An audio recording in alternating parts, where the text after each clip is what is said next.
Sahabat, firman Tuhan yang menjadi landasan pada siang ini dari Amsal 21 ayat 19. Ya, Amsal 21 ayat 19 yang mengatakan begini. Lebih baik tinggal di padang gurun daripada tinggal dengan perempuan yang suka bertengkar atau pemarah. Ya, tema kita adalah perempuan penolong atau perongrong. Nah, sahabat, ini tema yang sangat menantang kita ya pada siang hari ini.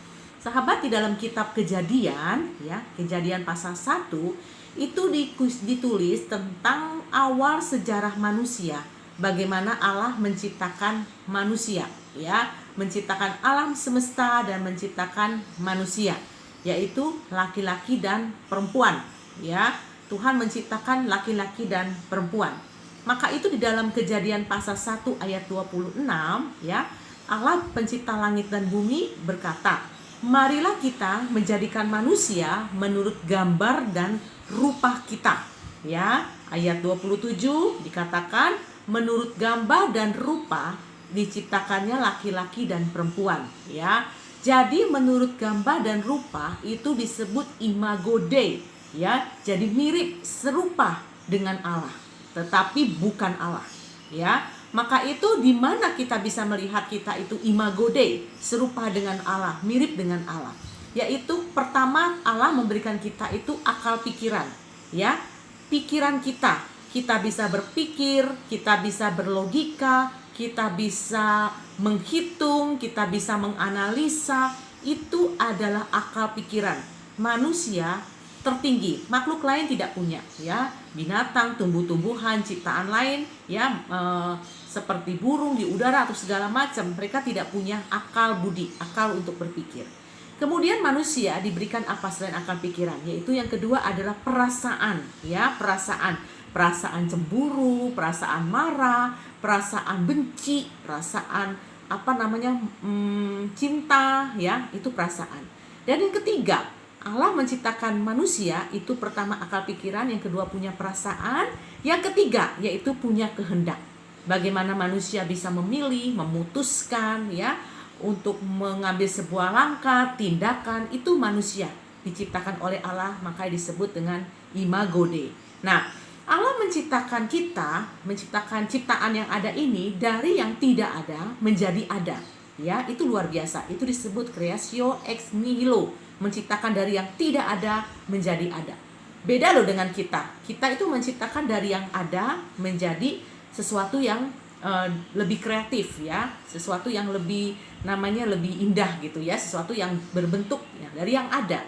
Maka itu pertama yang konsep kita mesti tanam di otak, bahwa pertama itu Allah menciptakan manusia, ya, menurut gambar dan rupanya. Itu harus tanamkan di otak. Jadi kita bukan keturunan kera, kita bukan keturunan apapun, tapi kita diciptakan oleh Allah.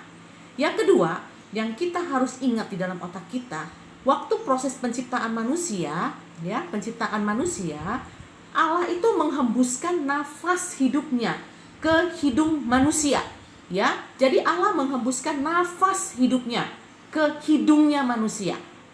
Kejadian 2 ayat 7, ya. Dari debu tanah diciptakan manusia menjadi makhluk yang hidup ketika Allah menghembuskan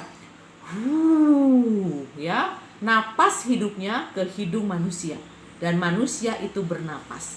Seharusnya kalau kita mengerti Allah memberikan kita nafas hidup, artinya hidup kita itu napasnya bisa diambil lagi sama Allah, ya. Jadi ketika diberikan nafas itu bisa diambil lagi sama Allah. Maka itu hidup kita seharusnya adalah hidup yang bergantung sepenuhnya kepada siapa? Kepada yang memberikan nafas hidup itu, yaitu kepada Allah di dalam hidup kita, ya. Maka itu sangat sedih kalau kita hidup itu bergantung kepada siapa?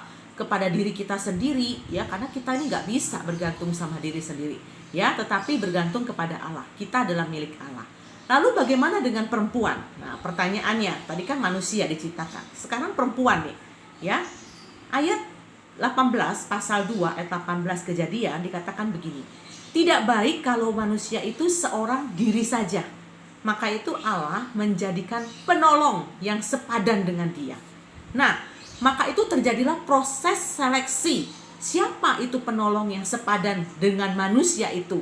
Ya, ayat pasal 2 Kejadian 2 ayat 19 dikatakan Allah bentuk segala binatang-binatang di hutan, burung-burung, dan manusia itu melihat, menamai, ya, dan tidak menjumpai penolong yang sepadan dengan dia.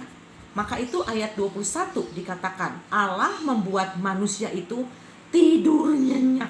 Wah, ini luar biasa, ya. Kenapa waktu Adam tidak menjumpai penolong yang sepadan dengan dia, Allah membuat Adam itu tidur dengan nyenyak. Ya, ini kalimat dipertegas loh sahabat. Ya, tidur nyenyak itu adalah tidur yang pulas dari si manusia itu. Tidur lelap, tidur yang sukar dibangunkan. Rupanya dalam proses tidur lelap itu, tidur nyenyak itu, ada istilah yang disebut dalam bahasa kedokteran itu disebut dengan operasi, ya, mengoperasi dengan bius ya, membius operasi. Dari mana? Salah satunya adalah dari rusuk laki-laki dan ditutupi daging. Jadi dibangunlah oleh Allah di dalam tidur nyenyaknya si manusia itu seorang perempuan dan dibawa kepada manusia itu.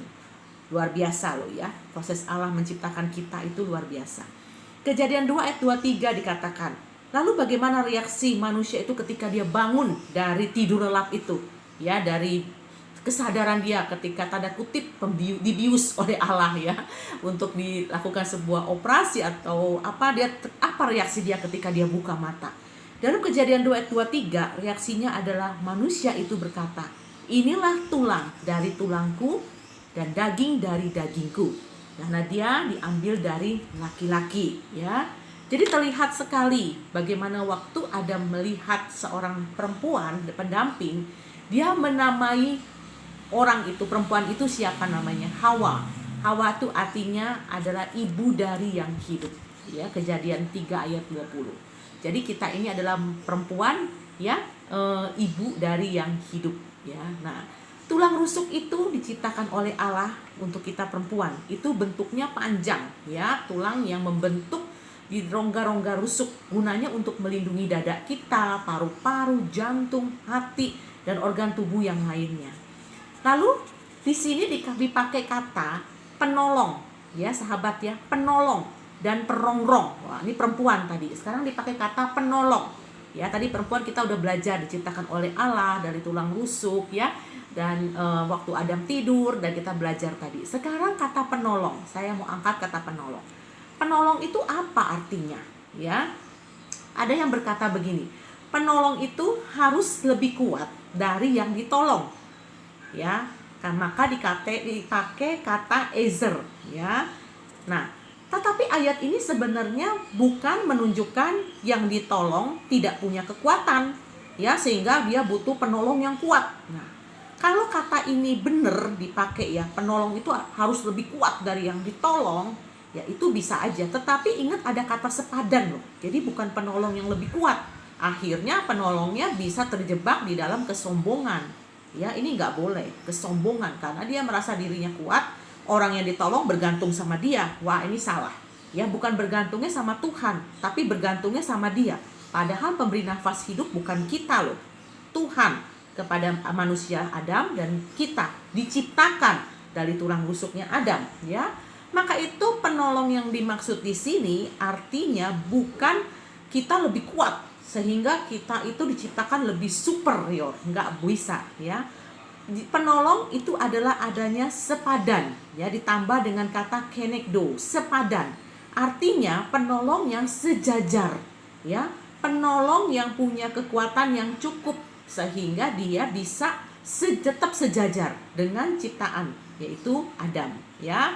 Nah, sejajar serupa tapi tidak sama ya. Sama-sama manusia tetapi beda fungsi, tetapi sejajar dan menolong ya. Ada bagian yang Adam nggak punya, di dalam diri perempuan itu dia punya. Nah, itulah penolong ya, penolong yang Tuhan taruh di dalam diri kita ya. Berapa kali juga kata penolong ini dipakai oleh Allah Roh Kudus ya, bagaimana dia menolong kita ya. Jadi penolong itu penting ya untuk ciptaan Allah itu loh ya, manusia itu, sehingga dia bisa punya penolong yang sepadan dengan dia, karena ciptaan lain nggak bisa untuk mengisi bagian ini di dalam diri manusia. Nah, sekarang saya masuk ke kata perongrong. Tadi kan perempuan kita udah belajar. Penolong kita udah tahu, oh saya ini penolong yang sejajar, sepadan, tetapi tidak sama ya. Saya diciptakan oleh diambil dari laki-laki, dan saya juga menolong pasangan saya, menolong gereja Tuhan ya, menolong sekolah ya, menolong anak-anak. Nah, kita adalah penolong ya, menolong dari yang Tuhan ciptakan kepada kita. Lalu masuk ke kata perongrong. Nah, perempuan, penolong ini apa perongrong ya? Persamaan kata perongrong ini adalah merepotkan ya, merugikan ya. Perongrong ini adalah juga disebut dengan kata pengacau, membebani ya. Jadi kalau istilah yang saya pakai sekarang dengan kata perongrong itu adalah istilah toksik ya. Perempuan yang toksik. Wah, ini nggak enak sekali ya. Dan ini membuat apa? Membuat orang lain di sekitar kita, karena kita toksik gitu ya, itu akan lelah ya, terbebani, dirugikan secara apa? Secara emosi, secara fisik, secara hubungan. Jadi nggak sehat. Bayangin ya, kalau satu perempuan menjadi perongrong atau toksik itu, satu rumah juga nggak sehat. Nggak sehat.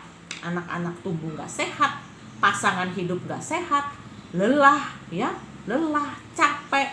Akhirnya apa? Rumah tangganya kacau balau ya, kacau balau. Karena apa? Perempuan tidak menjalankan fungsi sebagai penolong, tetapi perongrong atau toksik itu sendiri. Nah, ciri-ciri toksik itu apa? Perongrong itu apa ciri-cirinya? Ciri-cirinya ada beberapa ya. Ada beberapa. Misalnya mudah terbakar, cemburu. Wah, ini toksik banget ya. Pokoknya sangat sensitif, cemburunya luar biasa. Nggak bisa lihat orang lain lebih daripada kita. Nggak bisa lihat pasangan kita ngobrol sama orang lain sedikit aja, terbakar. Ya, nggak bisa kita lihat orang lain punya apa, wah langsung kita cemburu. Nah, ini nih lelah banget. Yang kedua apa? Ciri-ciri toksik, yaitu nggak bisa kontrol perilaku. Ya, wah ini piring pecah di rumah. Wah ini perempuan di dalam rumah malah jadi perongrong ya, benar-benar toksik ya, banting pintu. Ya, terus apalagi banting kulkas, apa jadi banting ya, piring dibanting ya, udah nggak bisa kontrol perilaku. Bahkan kalau bicara itu pun sudah nggak bisa dikontrol ya, apa aja keluar ya, nggak bisa mengontrol emosinya ya. Kita ini kan perempuan itu katanya lebih banyak pakai perasaan katanya, tetapi pada kenyataannya sih menurut saya sama aja ya. Tetapi yang bahaya itu adalah nggak bisa kontrol emosi. Terus yang ketiga apa? Yang ketiga itu orang yang toksik, ciri-cirinya suka mengendalikan orang lain. Biasanya yang dikendalikan itu adalah orang yang lemah ya, yang lemah. Misalnya dengan bahasa sekarang tuh suami takut istri. Wah, istrinya seperti harimau di rumah. Ya, benar-benar luar biasa. Suaminya seperti tikus di rumah. Ya, di kantor dia dihargai, di rumah dia jadi tikus gitu kan. Itu artinya apa? Dia ketemu istri yang tidak bisa menjalankan fungsi sebagai penolong. Ya, di dalam Amsal 31 kan dibilang, suaminya duduk di pintu gerbang, orang itu menghormati suaminya. Tetapi yang ada ketemu istri yang toksik, suaminya di pintu gerbang, semua ikut menghina suaminya. Karena istrinya nggak bisa menjalankan fungsinya. Ya, dia mengendalikan orang lain, khususnya pasangan. Ya, pasangan dia kendalikan. Wah, ini nggak, sangat, tinggal tunggu bom waktu aja kalau menghadapi seperti ini ya. Kemudian, apalagi ciri-ciri toksik? Yaitu orang yang komunikasinya kasar. Tadi kan mengendalikan orang lain. Sekarang komunikasinya kasar. Ya, cenderung menyudutkan, cenderung memperdaya, cenderung memegang kendali dalam komunikasi, dan cenderung untuk menindas. Ya, dia nggak peduli. Ya, itulah tipe orang-orang seperti ini. Kemudian ciri toksik adalah suka ngomongin orang dan ikut campur orang, hidup orang. Ya, kita ngadepin kayak gini berat ya. Apalagi ketemu orang-orang yang kayak begini nih ya. Dan yang berikutnya apa? Kehadirannya itu loh bikin stres orang. Ini orang toksik nih, ya. Jadi kemana dia ada, orang pada stres, bukan bahagia, gitu kan? Dia ada di sekolah, bikin stres, ya, karena dia ngendaliin orang, ngomongnya sembarangan, ya, komunikasinya kasar, cenderung ngendaliin guru, ya, ngendaliin apa aja teman-teman sebagai orang tua murid, ya, bahkan kehadirannya tuh bikin stres, ya, bikin stres. Bahkan kita lebih lega kalau orang itu nggak ada di tengah kita, ya. Wah, ini bahaya nih, ya. Artinya kehadirannya bukan bikin damai sejahtera, tapi stres. Dan orang yang toksik ini, ya, bicaranya cenderung selalu negatif, nggak pernah melihat sesuatu yang baik, sesuatu yang positif, sesuatu yang negatif, apa aja dikomentarin, ya. Orang lain pakai baju apa dikomentarin, pokoknya negatif, ya, nggak ada yang positif, ya, karena semua bicaranya itu ya, dia nggak mau orang lain tuh lebih daripada dia, gitu ya. Harus semuanya tuh di bawahnya dia, karena dia mau menguasai dan mengendalikan. Kemudian apalagi, dia selalu bermain play victim, bermain sebagai korban. Ini orang toksik nih, ya, bermain sebagai korban. Jadi apa-apa dia korban dari suami, korban dari anak, ya, korban terus. Padahal dia adalah tanda kutip pelakunya, gitu ya. Tetapi dia pintar sekali bermain sebagai korban.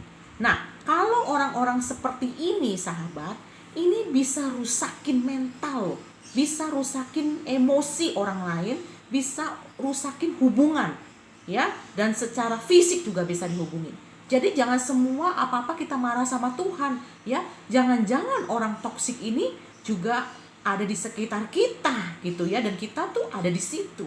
Maka inilah disebut dengan apa? Perempuan tuh perongrong. Disebut dengan hubungan yang beracun, dan ini sangat berbahaya, ya. Maka ketika orang itu ada di dalam wilayah ini harus cari pertolongan, ya, pertolongan kepada siapa? Psikiater atau psikolog spiritual, ya. Karena apa? Karena ada kasus-kasus yang seperti ini, ya. Ini adalah kasus-kasus yang memang harus ditangani dengan baik supaya tidak menjadi penyakit mental, ya, mental illness itu loh. Ya, penyakit secara mental, bukan secara fisik loh, tetapi secara mental juga pengaruh. Dan ini mengerikan, ya. Maka bisa bayangin kalau perempuan diciptakan Tuhan itu seharusnya penolong, bukan perempuan jadi perongrong. Kalau pria, laki-laki, suami dapat istri yang tipe perongrong, itu tinggal tunggu aja waktunya, ya, karena sangat amat bisa sakit secara mental juga. Anak-anak bisa sakit secara mental karena ibunya perempuan itu salah fungsi, ya, tetapi dia adalah perongrong. Aduh, ini ngeri banget, ya.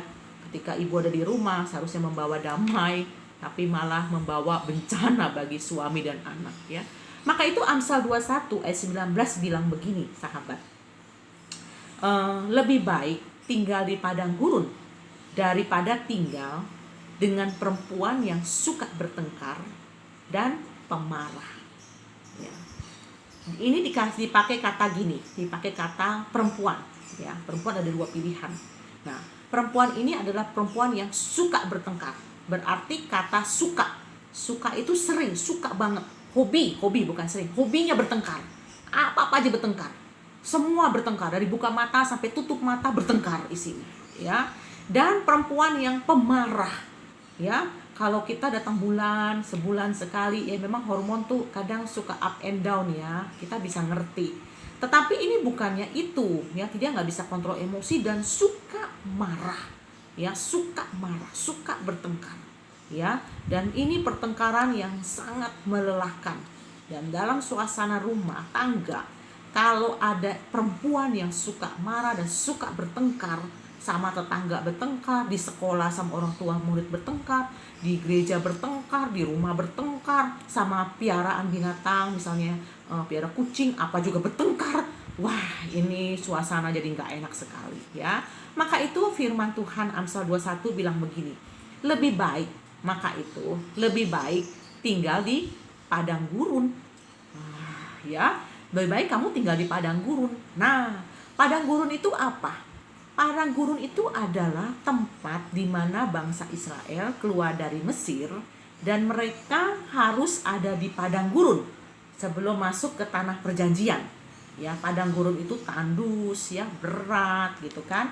Dan mereka juga karena kesalahan dan dosa, Mereka berputar-putar di padang gurun. Ya, itu masa yang paling penting padang gurun itu. Kenapa? Karena padang gurun itulah sebenarnya sekolah kehidupan. Ya, sahabat ya. Sekolah pelatihan kita umat Allah.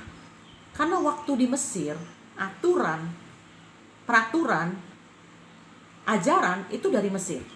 Maka itu Tuhan mau mengajarkan bangsa Israel untuk keluar dari Mesir ke tanah perjanjian harus ada di padang gurun. Padang gurun itulah sekolah kehidupan. Jadi aturannya aturan Tuhan, hukumnya hukum Tuhan, ya 10 hukum Tuhan diturunkan. Jadi padang gurun itulah sebenarnya sekolah kehidupan. Nah, lalu kenapa Amsal 21 ayat 19 ini memakai kata lebih baik tinggal di padang gurun daripada tinggal dengan perempuan yang suka bertengkar dan pemarah? Rupanya si pengamsal ini lagi mau memperlihatkan dua bentuk, ya, dua dunia, yaitu di padang gurun atau kamu mau tinggal dengan perempuan yang suka bertengkar dan pemarah. Sahabat, perempuan yang suka bertengkar dan pemarah itu siapa? Itu adalah kita sendiri. Di dalam diri kita ini ada perempuan di dalam diri kita. Ya, ini diri kita. Kita di dalam diri kita tuh ada perempuan yang ada di dalam diri kita. Ya, diri kita sendiri. Ya. Maka itu ketakutan, kekhawatiran hidup itu bisa menjadi salah satu pertengkaran yang hebat. Ekonomi yang sulit, sakit penyakit, masalah pendidikan anak, ya, masalah pekerjaan, masalah mertua, masalah anak, ya, masalah apa aja, itu bisa menjadi salah satu sumber pertengkaran kita. Ya, kenapa? Karena kita hidup di dalam ketakutan dan kekhawatiran hidup yang mendominasi di dalam hidup kita. Dan itu begitu kuat sehingga kita tidak melihat sekolah kehidupan. Maka itu Tuhan bilang, lebih baik kamu hidup di padang gurun. Ya, di sekolah kehidupan itulah kamu belajar untuk percaya, belajar untuk taat kepada Tuhan. Hai perempuan yang ada di dalam diriku, ya, daripada kita bertengkar, ribut, nggak ada lelah, nggak ada habisnya, melelahkan, ya, dan pasangan kita, anak kita semua juga semakin berat dan lelah, ya, dan kita tidak melihat Tuhan di dalam perjalanan hidup kita, di dalam sekolah kehidupan ini. Maka itu dikatakan lebih baik daripada kita mendewakan kemarahan, pertengkaran, ya, di dalam diri kita, mentuhankan kemarahan, ya, ataupun pertengkaran. Lebih baik kita memilih hidup di padang gurun, karena disitulah kita lebih terasa yang nyata Tuhan itu dekat dengan kita. Tuhan itu tidak tinggalkan kita. Di padang gurun itulah sekolah kehidupan. Kita diproses sama Tuhan untuk terus percaya kepada Dia seumur hidup kita. Jadi sahabat, ya, ini penting bagi kita. Kita itu diciptakan Tuhan sebagai penolong, bukan perongrong. Ya, jangan mendewakan perasaan ataupun emosi, ya, yang tidak terkendalikan. Tetapi itu harus dikendalikan di bawah pimpinan Tuhan yang menolong kita untuk bisa menjadi seorang penolong yang sepadan bagi pasangan kita, bagi anak-anak kita, bagi gereja Tuhan, bagi sekolah, bagi teman-teman di sekitar.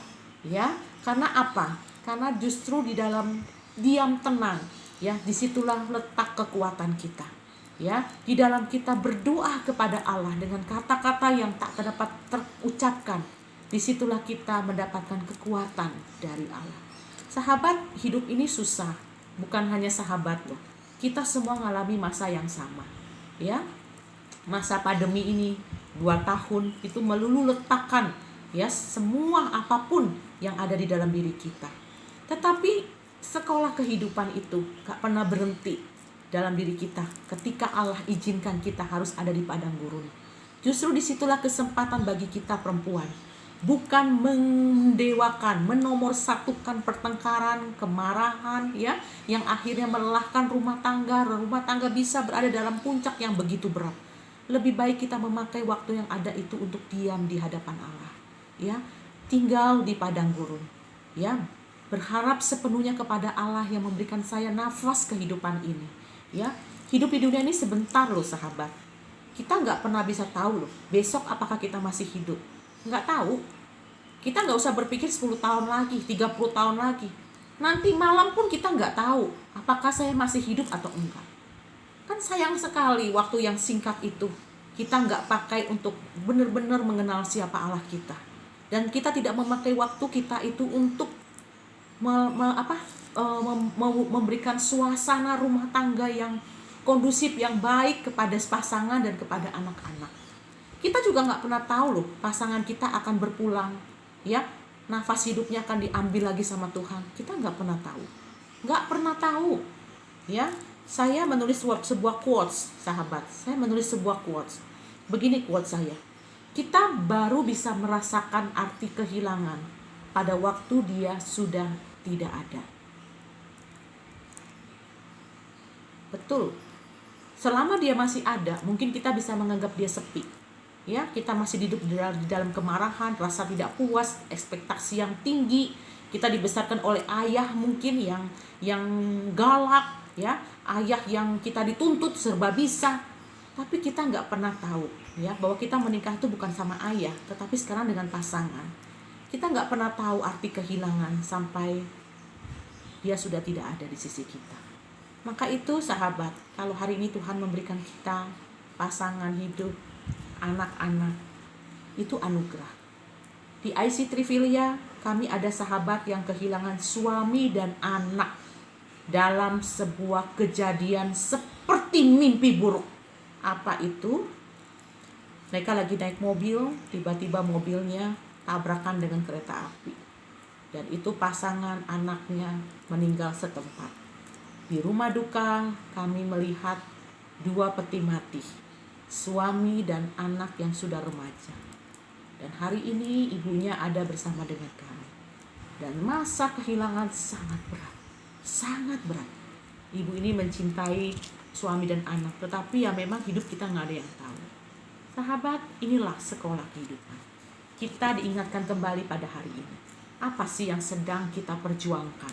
Ya, apakah harga diri kita? Apa yang sedang kita perjuangkan? Apakah nama baik saya sebagai perempuan yang mendidik anak supaya nggak dibilang perempuan yang nggak becus, perempuan yang nggak guna, gitu ya? Apa sih yang sedang kita perjuangkan? Sebenarnya hidup ini semua adalah bicara tentang Tuhan. Kalau Tuhan memberikan kita keluarga, itu adalah pemberian Tuhan. Ya, sahabat, saya adalah penderita kanker. 7 kanker dalam tubuh saya. Dokter tahun 2016 sudah bilang hidup saya tinggal menghitung hari. Saya harus siap melepaskan anak-anak kami yang usianya 14 tahun, 12 tahun, dan mau 5 tahun. Masa yang gak gampang. Mereka masih butuh mamah. Ya, disitulah membuka pikiran saya, mindset saya, untuk lihat betapa hidup ini rapuh. Maka itu penolong harus ditolong oleh siapa? Tuhan kita. Ya, kita nggak bisa, kita nggak akan kuat. Kita harus ditolong, maka itu penolong harus menolong pasangan kita, anak-anak kita. Sahabat, saya membawa beberapa buku. Ini judulnya May I, aduh nggak kelihatan ya. May I ini adalah buku yang ditulis oleh seorang anak usia 5 tahun yang mendampingi mamahnya dalam terminal illness. Ya, May I ini nama anak saya. Buku ini bagus sekali, ya. Bukunya bergambar, jadi dibaca juga enak. Dan dia tulis bagaimana dia dampingin mama. Dan ternyata cara dia mendampingi saya itu membuat saya bangkit loh. Membuat saya bangun dari tempat tidur. Sahabat, kalau lihat saya, kelihatan nggak saya penderita kanker stadium akhir? Ya, dan ini buku ini bagus sekali, ya. Ini sangat bagus. Juga ada buku Pena Erika. Pena Erika ini adalah tulisan saya sebagai seorang penyintas kanker. Ya, ini ada juga buku From Fear to Faith. Ini From Fear to Faith ini adalah buku bagaimana kesaksian hidup kami, saya salah satunya, dan refleksi teologi biblikal, himbauan pastoral. Buku ini lengkap kesaksian hidup saya, ya. Sahabat, ini bagus sekali ya. Juga ada Pengharapan Kala Tiada Harapan. Buku ini masuk SCTV juga ya, waktu itu sempat dimasuk di sana. Juga Suara Berseru di Padang Gurun. Ini adalah buku kompilasi khotbah masa kini di zaman pandemi ya. Buku-buku ini sangat baik sahabat kalau mau memiliki ya. Saya nulis buku ada 18 buku judul, tetapi yang saya promosi hari ini hanya 5 buku saja. Dan buku-buku ini sangat baik. Kita kalau beli makanan sebentar juga hilang, tetapi buku ini bisa kita baca ya untuk keluarga, dan kita bisa hadiahkan ke orang kita cintai atau diri kita sendiri ya, karena ini adalah investasi ya, investasi masa depan. Nah, buku ini kalau di total itu sekitar hampir 350.000 untuk 5 buku. Tetapi hari ini kalau teman-teman mau berminat boleh hubungin Bu Eka ya. Hanya dengan uang 200.000 saja termasuk ongkir. Sahabat boleh memiliki buku ini, dan ini sangat baik untuk bacaan bagi kita. Kita makan untuk memberikan jiwa kita. Kita makan untuk tubuh kita supaya kuat. Tetapi buku itu memberi makan otak kita, pikiran kita, supaya kita juga kuat ya menghadapi hidup ini. Jadi kalau teman-teman mau memilikinya boleh hubungin Bu Eka ya. Nanti nanti akan termasuk ongkir juga di situ di dalamnya. Semua ini untuk mendukung pelayanan kami, karena kami melayani semuanya, pelayanan konseling, pelayanan rumah tenang, itu adalah pelayanan kasih kepada mereka. Baik sahabat, apakah ada pertanyaan? Saya berharap ada yang tanya ya, supaya kita bisa belajar bersama.